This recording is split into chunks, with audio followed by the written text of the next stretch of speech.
Okay, I just wanted to. Well, I didn't really feel like doing it to be honest, but I need to explain. I put the new lamination arrays in, and when I was doing that, I noticed that some of my laminations I had in there, I had one set, one pair that was the wrong set actually from an old previous. I must have forgotten anyway that I'd got that set in there. Anyway, memory, it's an old memory. Forget things.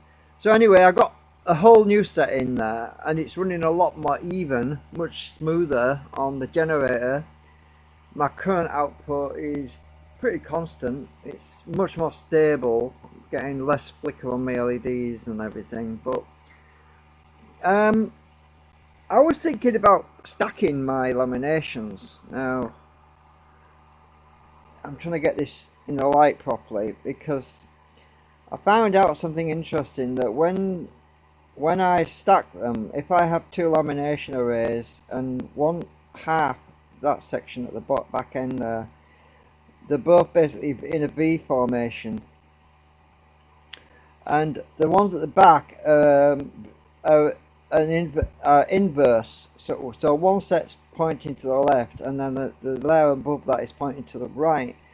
I actually get a lot less drag with this, and obviously there's going to be more air gap, well, lamination gap spacing between the coil and the magnet rotor. But because I have it in that arrangement, I'm testing it with a coil on resistance on current. When I actually set it, let's just press that down a bit and stick this one on. I have to.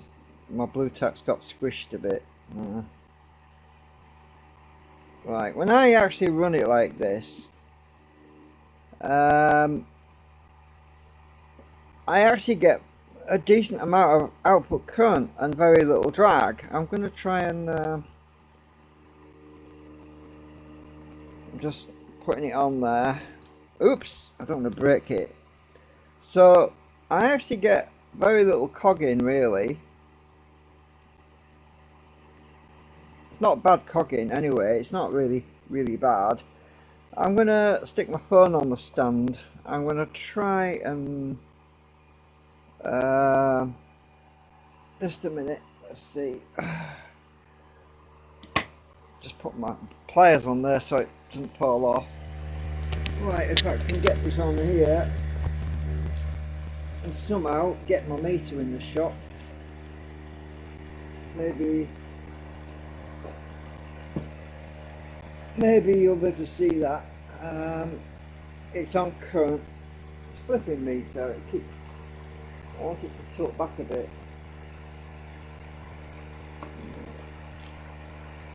I can't seem to get it. I think you'll be able to see that anyway. So I'm going to get my mini drill.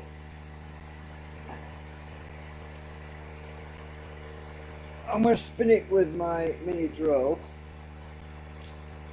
because we get a fairly decent constant speed. And then I won't check the table about. Right, I'm just going to spin this up. Take it off when we get about 90 milliamps, and we can see how slowly that takes to drop off, which is not bad. I ain't running it that fast actually. So if I put it on volts, right, on the volts range,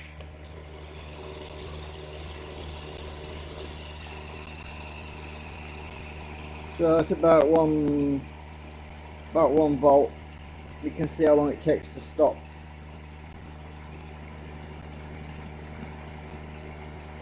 I mean, if you've got a stopwatch you can count anyway. I'm not running it too fast because the faster I run it, the longer it takes for it to stop. So I've got the generator running at the moment, so there's a lot of noise it's probably picking up on the camera. Anyway, that's on volts. Go to current.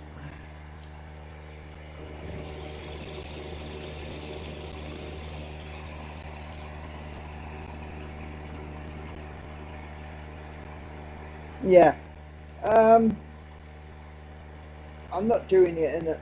I'll just pick the phone up because I just realised there's an awful lot of vibration coming off this thing, and it's. Oh, my power supply just cut out. I was driving it too much. Anyway, that's all right. I wanted to stop it to stop anyway because can't hear what I'm doing, what I'm saying. Oh, bloody neck. So,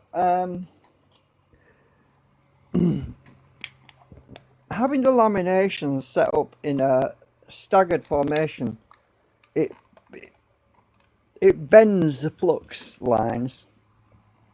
It's hard to explain this. I don't know how to explain this really, because it's complicated. If you know about the, where's my other pen? Well, if you know about the conventional lines of flux of travelling, oh, this pen's drying up on me. We tend to get these dots, don't we, of flux lines and everything. But when it goes through the lamination, it's kind of focused in a particular pole one way. Then the other laminations pointing the other way. So that tends to block the flux, and it kind of diffracts on itself a different direction. So we have flux lines that are distorted basically through the laminations, and that tends to block some of the drag that's coming back through the system. So what I was trying to explain there is that I noticed that by having this in a certain configuration, by stacking these, I can actually deflect the flux lines back, so it kind of loops back on itself. Yeah, it's very difficult. I don't know how I wouldn't be able to show this on viewing film because the magnet would just saturate the viewing film. You wouldn't see the effect on the laminations, but I mean, unless it was on a large scale situation. But I think we can more or less understand what's going on, because if you get a piece of steel, if you get a little piece of steel, right, and if you let's see, get my steel ruler, trying to show you what I'm getting at, but it's hard to do that. Trying to get these magnets. Right, I'll stick these magnets on this steel ruler. Now, if you put a piece of steel on, right, say the magnetic pole is going through the steel, right, and it's coming out the top, right. I'm trying to show you what happens, and you get another piece of steel that's not connected to that. Find another piece. Just a minute. I'm looking over here, looking for a bit. Ah, there's some. Yeah, right. Right. So if you get another piece of steel that's close to that steel, and it's pointing in a different direction. Oh, I need my stand again. I'll just point this around the back. Right, I'll stick my phone back on the stand. Right. I'll move this over here so you can see what I'm trying to get at. Right, so there's a piece of steel with a magnet on it, so the magnet pole is going through there, and you put a piece of steel that's at an angle to the other one. The flux from that will actually travel a certain amount through this other piece. As you can see, it's I get my nail file, it's easy to see, it's sticking to that. As you can see, I can, oops. Right, so imagine you've got a V shape like this. I want to tilt it on its side, but hang on a minute. I'll get this blue tack in a minute, stick it on the magnet. I want to get it at an angle like this. Right, so that's at an angle. right, and then we have this V shape like this. Now we have a certain amount of flux travelling up through this. If I hold it with my tweezers, this is very difficult to show you really. If I hold it like that, then some of that flux is blocked. It's not all of the flux is travelling along this end. Some of it is because it's more in that direction. Most of the flux is travelling in that direction. So when you have the V shape, you're actually inverting it on itself, if you see what I mean. So there's not much. So the flux tends to want to follow a certain path, so it wants to travel along this piece rather than this piece. So this acts as this piece is acting as a block, a blocking motion. So if I put this on the side, it spreads out that concentrated flux that's on there. It spreads it out over a wider area on here. You can see when I put that there. So that's weaker on there, but it's spread over a wider area. So what I'm trying to explain is that these laminations have that effect. I'll just get rid of all this lot, so the laminations have that effect when they're stacked in a certain arrangement of the drag which is sent back up. So the laminations is weakened on the rotor as the rotor magnets pass over. Well, they're actually going in this direction. As they actually come to the sides, the magnets come to the sides of the laminations at that angle, we have less drag, if you see what I mean. So the approach, there's a lot of attraction. Just a minute.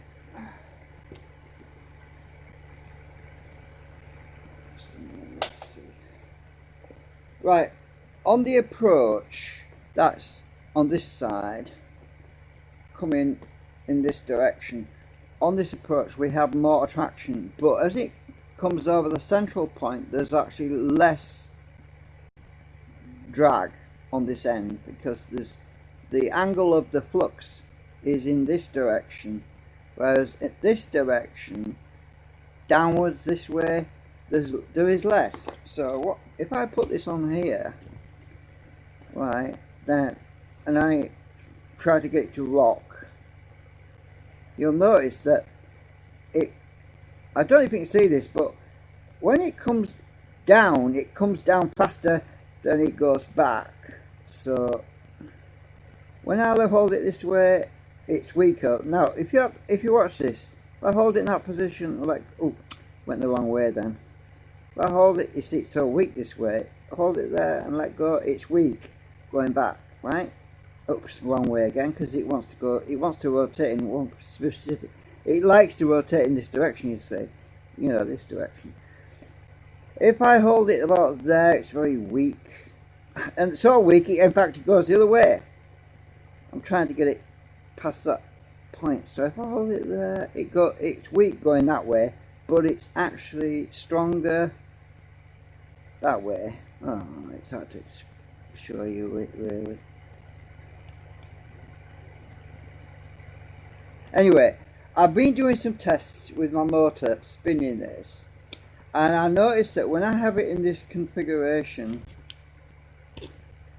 when the two V's are on one end and these three are actually pointing to the left, these three are pointing to the right, we have more blocking on the entry point. I think you know what I'm trying to get at. It's difficult to explain it. Right. So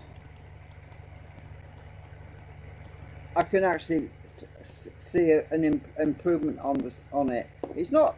I'm not saying it's perfect. It's by no means perfect, but it's interesting to see that. I'll just speed that thing up back up again.